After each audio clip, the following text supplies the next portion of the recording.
Those were the 1 p.m. games. Now we move on to 4:25 p.m. Eastern. New Orleans Saints 8-8, 5-3 on the road at Atlanta Falcons. Falcons. Sorry, fuck man. It's pronounced Falcons. 7-9, 2-5 at home. We're at Mercedes-Benz Stadium in Atlanta, Georgia. So this is a pretty interesting game for me.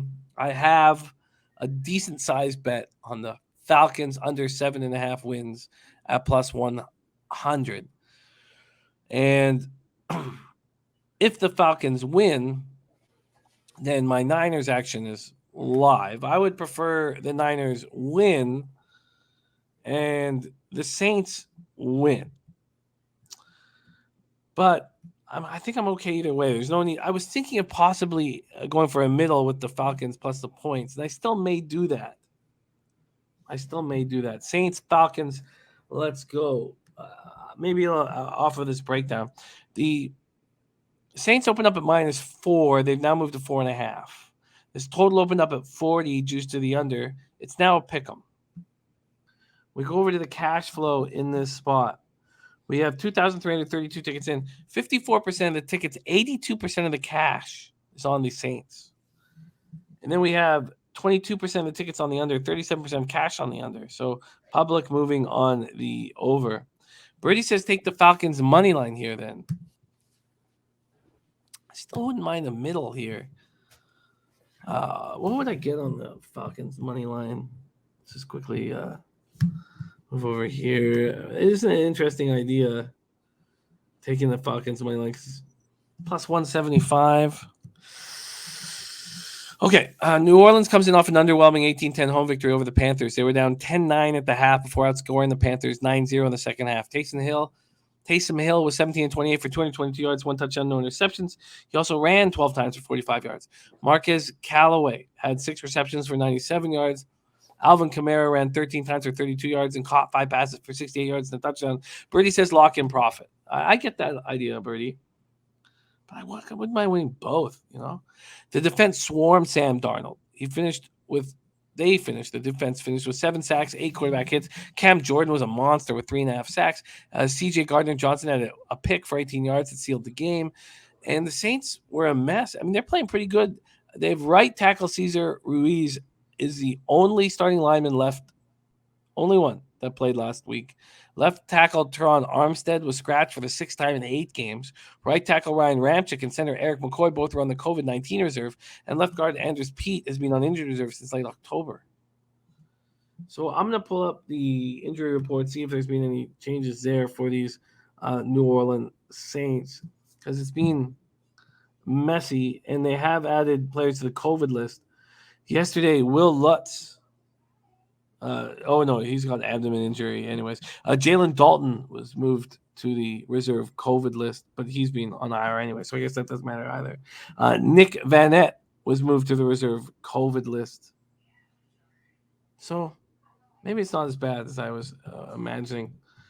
Okay, and that means that Teron Armstead is off of the COVID list, but he's questionable to play. But Armstead is off of the COVID list. That could be a big deal.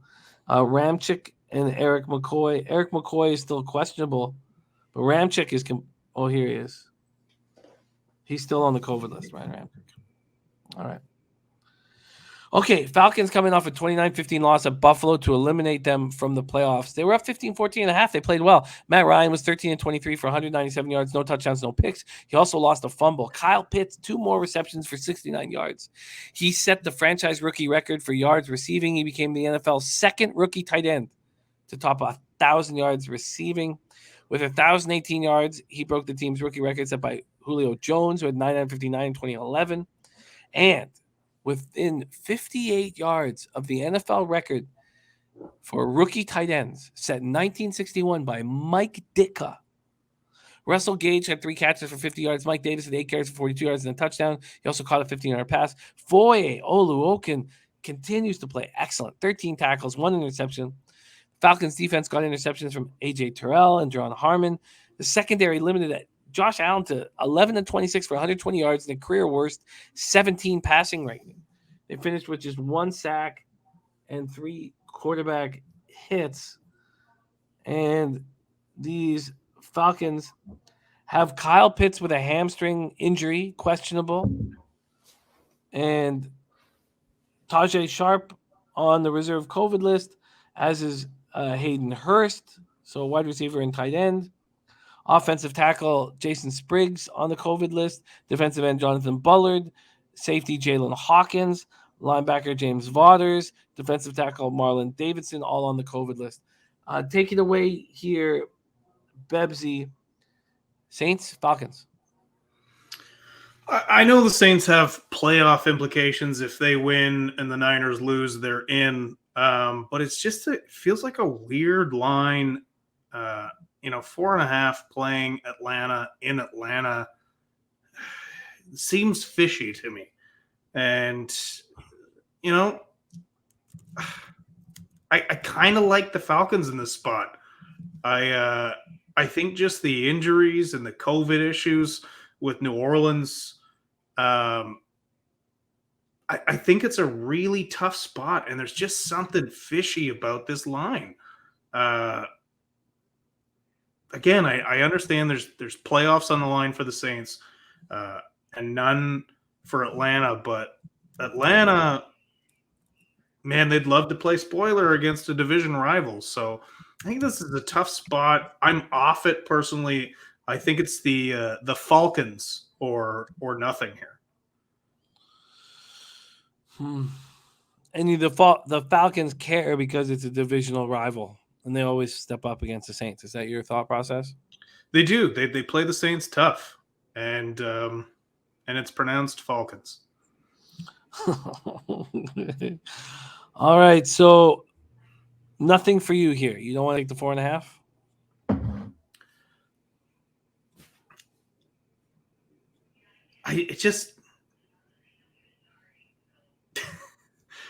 It feels like a strange line to me.